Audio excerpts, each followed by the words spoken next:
Insomnia, a very common sleep disorder that is found to affect 10% of our population, with its symptoms being something that may seem common and possibly insignificant, but it is debilitating to so many, as many people exhibit troubles falling asleep, staying asleep, and getting good quality sleep. And I'm sure many of us have experienced something like this, whether it's spending what feels like forever lying in bed counting sheep as hours and hours go by and we don't get a single second of rest. Or we wake up feeling exhausted, dragging on through the entirety of the next day as if you didn't get a single second of shut eye. It is a disorder that is so frustrating and a lot more common than we may realize, but it is a lot more than just the trouble falling asleep. With its symptoms being so common, which may leave you wondering, how do I know if I'm an insomniac? Insomnia is a disorder that cannot usually be attributed to a single cause, with some individuals simply being more vulnerable to the development of it, with the vulnerability of it usually being affected by things like genetic variants, early life stress, and major life events, as well as differences in our brain structure and function. With insomnia diagnosis being dependent on many symptoms like the difficulty initiating sleep, difficulty maintaining sleep, waking up too early, non-restorative sleep, as well as sleep difficulty occurring despite the adequate opportunity for us to sleep, as well as one of the following daytime symptoms being prevalent, all of which may occur in response to the poor sleep,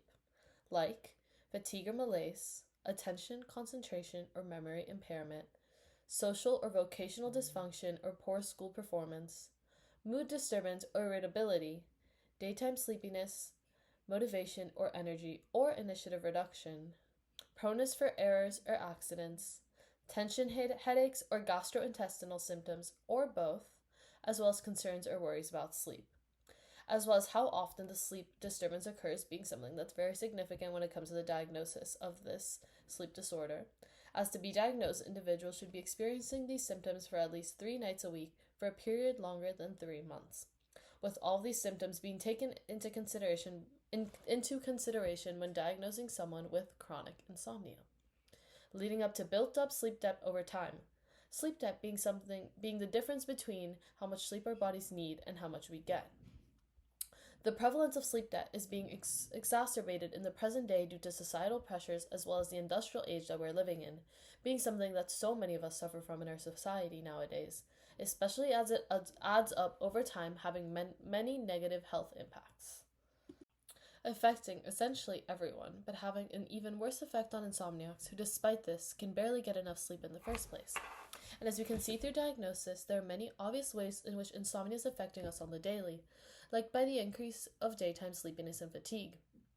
And another symptom and very negative health impact that we may not predict an insomnia could have on us is the link between insomnia and our mental health, particularly psychiatric disorders like anxiety and depression, with very high comorbidity rates found between the two, with findings from one study showing that people who experience insomnia were up to 4 times more likely to develop major depression over the next 3.5 years than those individuals without insomnia, presenting insomnia as a major public health problem, as it's a lot more than just a struggle to sleep, but it has long-term effects on people's psychological, occupational, and physical functioning, which gets in the way of life, as sleep is something essential towards our brain and body functions. But you may wonder, where is this link coming from? With an article by Soldados in 1994 on the epidemiology of insomnia and psychopathology, showing that about 20% of insomniacs are also depressed, which shows great differences between the percentage of non-insomniacs, with insomnia being a disorder that has been considered a symptom of depression over a long period of time. But from further research, it has been found that they occur independently of each other, with there being findings that present the bidirectionality between the two and how insomnia and depression may be so interrelated, as it is also found that about 3/4 of all depressed patients also present trouble sleeping, initiating sleep, or staying asleep, with significant sleep changes found in individuals with depression based on electroencephalograms performed whilst they were asleep,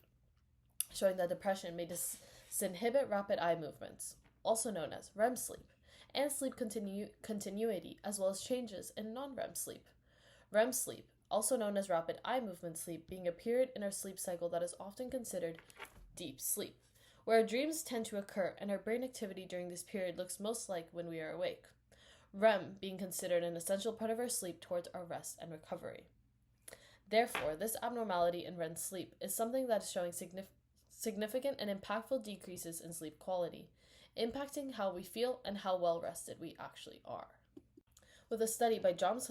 Hopkins Medicine finding that healthy women and men whose sleep was interrupted throughout the night had a 32% reduction in positive moods the next day,